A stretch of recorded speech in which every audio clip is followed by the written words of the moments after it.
안녕하세요. 김윤갑의 경제부동산입니다. 더 좋은 방송을 하도록 구독, 좋아요, 댓글 알림 부탁드립니다. 방금 중국 국가부도 선포, IMF, 한국은행, 뱅크런 긴급 발령, 러시아와 중국의 분기 과정이 너무나 흡사한데 기어이 중국이 무너지는 상황까지 왔습니다. 경제 붕괴, 사회 불안, 시위 확산, 정치 분열, 권력 투쟁, 통제 상실, 지방 이탈, 중공 해체, 체제 전환의 5단계 상황까지 봉착했습니다. 개발회사, 기업 등 3가지 붕괴, 그리고 반도체, 배터리, 바이오 3가지 경쟁 기업의 몰락으로 주저앉을 것입니다. 중국의 붕괴는 전 세계의 경제 위기를 야기하지만 한국이 최대 수혜자가 될 것입니다. 부동산 상담은 010-2626-6276 제가 직접 회사님과 입지를 전해드립니다. 지금 바로 전화 주십시오. 방금 중국 국가부도 선언, IMF, 한국은행, 뱅크런 긴급 발령. 와, 이제 중국이 점점 위험해졌습니다. 뭔 중국이 국가부도냐 그런 말 하지 마세요. 중국은 공산주의 국가예요. 특별한 상황 아니면 웬만하면 선포 안 합니다. 거의 만신창이 돼야 선포가 되고요. 자, 여기 보면 주먹을 불끈 쥐고 시진핑이 살리려고 하지만 자, 지금 미국과의 대립 그리고 중국 자체 내부의 문제가 워낙 많아요. 여기 보세요. 오늘 제일 중요한 거 이거 별표를 칠게요. 자, 먼저 경제 구조가 붕괴됐고요. 그 다음에 사회 불만, 시위 확산. 세 번째는 정치 분열, 권력 투쟁이에요. 네 번째, 통제 상실, 지방의 이탈. 마지막으로 5번째, 중공 해체, 체제 전환. 이게 지금 중국하고 러시아 붕괴 단계인데 너무나 똑같아요. 러시아는 이미 과거에 붕괴됐잖아요. 바로 이 5단계를 겪었는데 중국이 이게 꽤 맞추면 똑같습니다. 먼저 1단계 경제구조. 러시아는요 경제개혁 페레스트로이카라고 아주 유명한 거예요. 우리 중고등학교 때 시험 맨날 나왔던 건데 자, 이걸 실패해 버렸어요.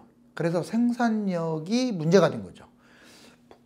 이제 위에 러시아와 쌍벽을 이루는 이제 중국의 문제. 부동산 기업이 부도가 나는 거예요. 지금 건설 산업이 붕괴됐죠. 지방 정부 부채 한계, 청년 실업, 외자 유출. 청년 실업이 25%인 나라가 어디 있어요? 금융시장이 지금 불안합니다. 지금 중국 주식 한번 보세요. 그 모양 그 꼴이잖아요. 세계에서 최고로 못 간 나라. 지금 중국이 문제가 없다면 과연 거기서 머물까요? 사회 불만, 시위 확산, 러시아. 구소련 내 민족 갈등, 식량난, 대중 반란, 바로 이런 것들이 확산됐었고, 자, 그 다음에 중국 비공식 저항, 지금 일부는 생계형 폭동도 있습니다. 중국이 외곽, 백지 시위가 다시 한번 또 재점화되고 있어요. 심각하죠. 당 국가 통제력은 아주 약화됐는데 티벳, 위구르 등 분리 요구, 지금 계속 폭탄이에요. 예전에는 막 억눌렀잖아요. 티벳, 위구르, 만주, 외몽골 다 그래요. 여기 보시면 이제 정치 분열, 권력 투쟁, 러시아가요. 구소련 당시에 고르바초프, 보리스 옐친 이 두 축이 서로 대립을 했단 말이에요. 투쟁을 했는데 지금 딱 중국이 그 짝이에요. 자, 물론 시진핑에게 노골적으로 아직 대들면서 표면화된 사람은 없지만 중앙정부하고 지방정부의 충돌로 보시면 되겠네요. 뭐 상하이파 아니면 광둥파, 베이징파 이런 식으로 균열이 확대됐고 엘리트 내부도 분열됐어요. 자, 엘리트가 개입, 쿠데타도 시도. 지금 모든 게 깜깜이에요. 중국은 믿으면 안 돼요. 모든 게 깜깜이고 통계 조작이고 다 덮으려고 하는 공산주의 국가라는 걸 잊어서는 안 돼요. 근데 러시아는 이미 결과가 드러나는 상황에서 지금 똑같이 갔어요. 이제 통제상실 지방이탈. 러시아는 구소련이 우즈베키스탄 등 15개 공화국으로 분리됐습니다. 지금 예전에 소비에트 연방공화국이라고 했죠. 그 다음에 시스템도 붕괴됐어요. 경제, 이제 이번에는 중국입니다. 경제행정 붕괴, 지방정부가 자율적인, 사실 지방정부가 거의 붕괴하다시피 했는데 오히려 중앙정부 너희 때문에 못 살겠다. 자율선언. 이게 늘어날 겁니다. 자율통치권, 민족독립, 광둥, 상하이, 신장. 여러분들 광둥하고 상하이는 베이징과 대립할 수 있는 도시 권역이에요. 홍콩도 그렇고. 근데 신장, 위구르, 티벳, 그 다음에 만주, 외몽골, 이것은 완전 족속이 달라요. 원래 다른 나라라고 봐야 돼요. 그걸 강제적으로 병합했잖아요. 그래서 같은 나라 내에서 분리가 되고 또는 강제로 복속시켰던 나라들이 독립을 하려고 하고 있어요. 아주 위험하죠. 딱 러시아 짝이죠. 중국 해체, 체제전환. 러시아 예전에 구소련이 원래 러시아, 우크라이나, 벨라루스 이 3국이 같은 나라라고 보면 돼요. 아까 15개 국가하고는 조금 개념이 달라요. 그랬는데 결국은 분열됐어요. 중화인민공화국 공식 해체, 군부 중심의 긴급정부 수립. 이제 중화인민공화국은 끝난 것 같아요. 일당 독재 종식, 자치국가 연방 형태. 중공이 해체가 되면은요, 이제 유엔이나 IMF에서 지원을 하겠죠. 지금 중국은 생각보다 골마 터졌습니다. 겉으로 보기에는 화려해 보이네요. 지금 왜? 선전하니까. 자, 우리나라가 이거 개발했다, 이거 개발했다, 이거 개발했다. 이거 중국이 아주 뭐 대단한 나라로 지금 착각을 하고 있는 사람들이 많아요.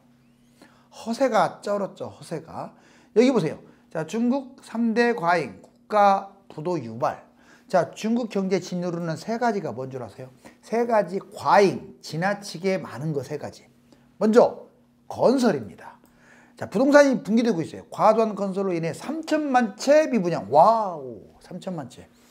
여러분들, 중국은 인구 많으니까 뭐 3천만 채, 14억 인구에 3천만 채? 자, 20분의 1이 남한의 인구 이렇게 보자고요. 그러면 3천만 채를 20분의 1로 한다면 150만 채인데, 자, 우리나라가 150만 채 미분양이 있다고 생각을 해봐요. 망합니다. 망한다고요. 지금 우리나라 10만 가구도 안 돼, 채.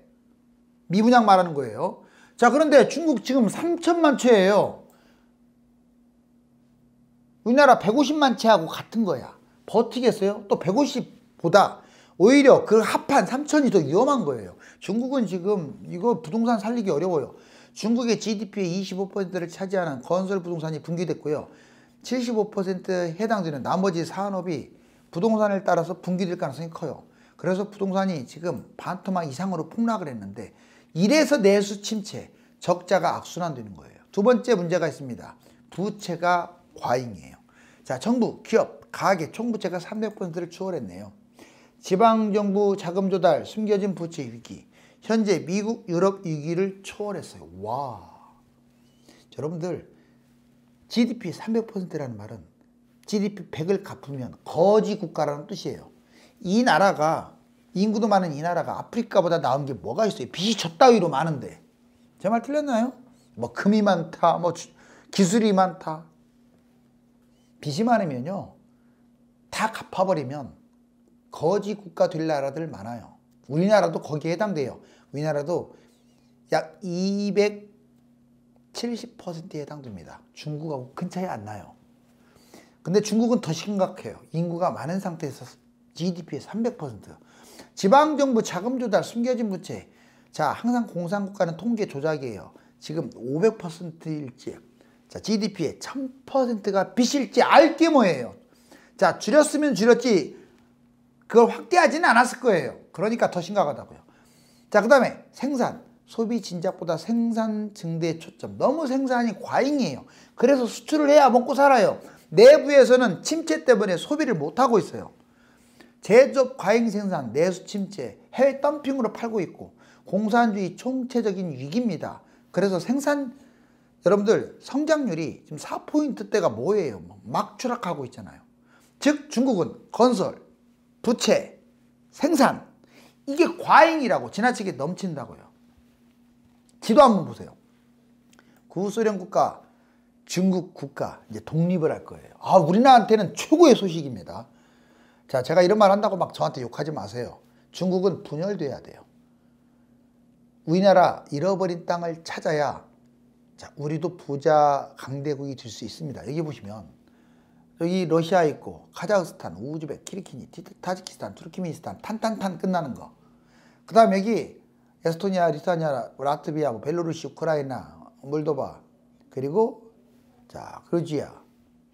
지금 이런 나라들 15개 정도 나라들 다 독립했는데 지금 중국으로 따져볼게요. 자, 이 중국 본토 여기 빨간색. 자, 왼쪽에 투르키 뭐 동투르키스탄이라고 하는데 뭐 티베트 위구르, 신장 위구르 해도 되고요. 티벳입니다. 그다음에 오른쪽에 이게 이 몽골 땅이 원래 더 커요. 지금 빼앗긴 몽골 영토라고 하잖아요. 이거 되찾아야죠. 이 몽고가 지금 몽고 땅하고 맞먹어요. 이 크기가. 자, 그 다음에 여기 만주는 원래 여진족, 만주족, 예전에는 말갈족 뭐 거란족도 이제 여기에 따로 있었고 그랬는데 돌골족도 따로 있었고. 자, 여튼 이 만주가 즉 여진족 무대, 말갈족, 여진족, 만주족 다 같은 개념인데 이 무대가 독립을 한다고 생각을 해보세요. 우리나라 남북통일 다음에는 바로 여기하고 연결되는 거예요. 우리나라의 고조선, 고구려, 발해땅과 같은 거예요. 이게 지금 꿈이 아니에요. 중국은 공산국가가 분립이 되면 이렇게 바뀔 거예요. 바뀌어야 합니다, 또. 자, 중국 지방정부 개발회사 기업 디폴트. 중국 올해 지방채, 1,110조 원. 와. 자, 1,110조 원이래요. 어마어마하네요. 한 해에 지방에서 일어나는 게 1,110조 원이 디폴트면 또 사상 최대면 얼마나 심각한 거예요. 즉 중국 디폴트는 지방정부, 지방 디폴트 1,500조, 사상 최대 규모. 중앙정부 보증 믿고 투자한 사람들은 지금 다 나자빠 떨어졌어요. 지방정부 상품채권 60개가 디폴트예요. 와우. 자, 개발회사들 비고이알, 왕커, 헝다, 완다 다 디폴트에 빠졌거나 위기 상황들 또는 선언을 했거나. 자, 기업들 GDP 20% 이상 차지하는 개발회사 디폴트 23년 중국 국유기업 포함 19곳이 위기에 빠졌고요. 외채 비중이 76.1%로 높은데 이 외채는 정부도 컨트롤 못해요. 정부가 컨트롤 못하는 비율이 76.1%가 위기에 빠졌어요. 이 기업에서. 자, 지방정부, 개발회사, 기업이 디폴트라고요. 자, 중국 국가 부도 빠졌다. 중국 경제, 총체적 난국. 이거 내가 한 말 아니잖아요. 데일리 안에서 했네요. 경기 침체, 자본 이탈, 분기 징조. 부동산 붕괴, 소비 지출 감소, 투자 감소 이렇게 이어지는 거예요. 소비 지출, 온라인 알리바바 매출이 급감한 거 보면 알 수 있고 성장률이 4%가 뭡니까? 이러다가 2, 3%로 줄어들까 걱정돼요. 그 다음에 자본이탈, 유령도시 30여 개. 유령도시가 30여 개고요. 아까 미분양 3천만 원, 이 두 개. 이거 하나만으로 게임 끝났어요, 지금. 우리나라 150만 채 미분양. 난리겠죠. 중국은 150에 20배 인구만큼. 그럼 중국이 더 심각한 거 아니나요? 산술적으로? 스타벅스 매장 급감하고 뭐 스타벅스뿐만 아니라 미국의 모든 기업들이 빠져나가고 있어요. 중국 주가 외국인 파상적으로 매도하고 있어요. 자, 너무 폭락을 해서 요즘 좀 올라왔지 좋아서 올라온 게 아니에요. 분기 징조 8월 제조업 생산 4.5, 실업률 5.0, 정유 설비 마이너스 6.2, 철강 생산 마이너스 6.5, 중국 20년간 성장. 만약에 잃어버린 20년이 될 수도 있어요. 일본 짱난 게 대한민국이 아니라 잃어버린 20년. 일본을 따라가는 나라가 중국이 될 수 있다. 명확하게는 일본은 잃어버린 30년이죠. 자, 여기 첨단 산업, 한미중 경쟁 양상. 그래서 중국 첨단 산업이 지금 우선 딱 눈으로 보기에는 정말 앞서 있습니다. 본인들이 개발한 것보다 훔친 것들이 많아요. 훔친 것들이. 한국, 중국은 한국, 대만, 뭐 미국, 유럽 이런 데서 훔쳐왔어요. 또는 인력을 훔쳤든 뭐를 훔쳤든 간에. 첨단 산업이 지금 한미중 경쟁 양상으로 접어들었는데 반도체, 배터리, 바이오 이 세 가지만 보자고. 한국 반도체, 핵심 장비 조달, 중국은 자급 증가. 반도체는 우리가 많이 앞서 있어요. 미국 원천 기술 보유 유리, 중국 배제 전략. 중국은 경쟁력에서 아직은 미비하기 때문에 원자재 무기화해가지고 계속 기술을 훔치고 있어요. 습득하고 있어요. 그래서 트럼프가 아예 그냥 중단하려고 하는 거예요. 배터리, 한국, 중국과 공동, 전고체, 양극재, 중국 급증하고 있습니다. 지금 중국이 너무나 지금 빠른 시일 안에 우위를 점하고 있어요. 미국 공급망 블록화 형성 IFEF 공급망 동맹을 맺고 있고, 중국은 글로벌 공급망 경쟁 우위라고 제가 표현했잖아요. 해외 투자 공세. 자, 반도체는 열세지만 배터리는 상당히 앞서가 있고, 또 바이오, 한국, 자, 대중국 투자 기술 좁혀지며 중국에 의존하는 형태로 가고 있어요. 아, 이게 뭡니까? 미국, 자, 원료 의약품 의존, 의약품 제조 육성을 강화하고 있고, 미국은 앞서가고 있죠. 중국, 소재 핵심 광물 경쟁 우위예요. 특히 소재 쪽, 핵심 광물 쪽. 미국과 경쟁을 하고 있어요. 지금 중국이 우리나라를 뛰어넘은 것들 많아요. 빨리 중국 무너져야 합니다. 고사 지내는 게 아니라 이미 무너지고 있으니까 이왕이면 빨리 무너졌으면 좋겠고, 우리나라 거기하고 교류하는 기업들이 타격이 좀 적었으면 좋겠어요. 중국의 문제점은 8가지입니다. 자, 정리해 볼게요. 미중 패권, 이거 영원히 갈 거예요. 자, 미국이란 나라는 러시아 붕괴시켰고, 그 전에 일본을 무너뜨렸어요. 일본. 자, 이번에는 중국 차례입니다. 중국 무너뜨리지 않으면 미국은 패권 국가에서 밀려날 수밖에 없어요. 이제 중국의 시대가 돌아온단 말이에요. 그러면, 자, 그 다음에 두 번째, 과도한 부채, 기업 부채가 심각해요. 중국은 홍콩 대만 문제 계속 국토 문제 갖고 주변하고 싸우고 있고, 지방정부 기업 디폴트 확산하고 있습니다. 이게 제일 문제예요. 내부 문제. 다섯 번째, 공산 정권의 한계. 여기까지는 잘 왔어. 그 다음부터는 이제 깜깜입니다. 깜깜이. 인건비가 상승해서 해외 기업은 다 빠져나가고 있어요. 그 다음에 1대1로 적자. 돈 빌려줘서 뭔가 영향력은 있는 것 같은데 적자가 나가지고 돈이 모자라요. 달러 씨가 말랐어요. 달러 소진. 부동산 폭락, 헝다, 비구이안, 완다. 지금 8가지나 있네요. 중국은 한마디로 말하면 폐계하기 무효입니다. 경기 부양이 안 통해요. 중국 부양 안 통합니다. 경기 부양 안 통한다. 부동산 침체도 심각하고, 채권 발행도 안 돼요. 왜? 지방 채권 발행해봤자 누가 사가지도 않고, 이거 휴지 조각이에요. 아니, 맨날 부도나는 나라의 그 지방 걸 누가. 중국 망하는 시나리오대로 가고 있어요. 트럼프 미국판 모라토리움 구상, 중국 국가부도. 지금 내가 한 말이 아니잖아요. 한국경제. 중국 국가부도라고 써 있어요. 잘 보세요. 중국 국가부도. 제가 쓴 말 아니에요. 중국 기업들 부도. 자, 금융권 확산, 국가부도가 일어납니다. 통계도 조작을 해요. 중국은 모든 공식 통계 조작 불신, 경제 성장률 악화, 수출과 내수도 지금 양면이 부족해요. 특히 미국한테 배짱 부리면서 싸웠는데, 지금 미국이 져서 빠꾸를 한 게 아니라 미국 채권이라든가 거품이 워낙 심하다 보니까 주가가 폭락하니까 트럼프가 놀래서 연기시킨 거예요. 아세요? 끝장 봤으면 중국 아마 망했을 거예요. 갈등, 소수민족, 종교단체, 정치 세력 갈등 심화. 이제 민족 갈등, 정치 문제, 종교 문제. 구소련 분리독립과 재현한다고 써 있잖아요. 공산 붕괴, 결국 공산주의 국가는 무너질 수밖에 없어요. 일당 국가의 한계예요. 당이 하나 있으면. 당이 하나인 국가들은 발전 못합니다. 일본을 보세요. 일본이 잃어버린 30년 자민당이 아주 혁혁한 공을 세웠어요. 그리고 중국도 공산당이, 북한도 공산당이. 자, 중국 위기 내부 외부 사회 3가지 요인으로 나뉩니다. 먼저 내부 문제, 부동산 버블, 청년 실업률, 제조업. 외부 문제, 대외무역 갈등, 중국 이탈, 공급망이 사라지고 있죠. 미국과의 패권 전쟁. 그 다음에 사회적인 요인, 계층 연령이 문제가 되고, 인구 감소, 고령화, 복지 문제가 되고, 불확실성이 많습니다. 자, 중국 IMF. 이제 중국이 무너져야 우리나라가 번영할 수 있다. 공산주의 상징인 중국의 몰락은 단기적으로 전 세계와 우리나라에 충격을 주지만 중장기적으로 경쟁국가의 종말, 남북 통일, 영토 확장, 주변국 독립에 도움이 될 것입니다. 감사합니다.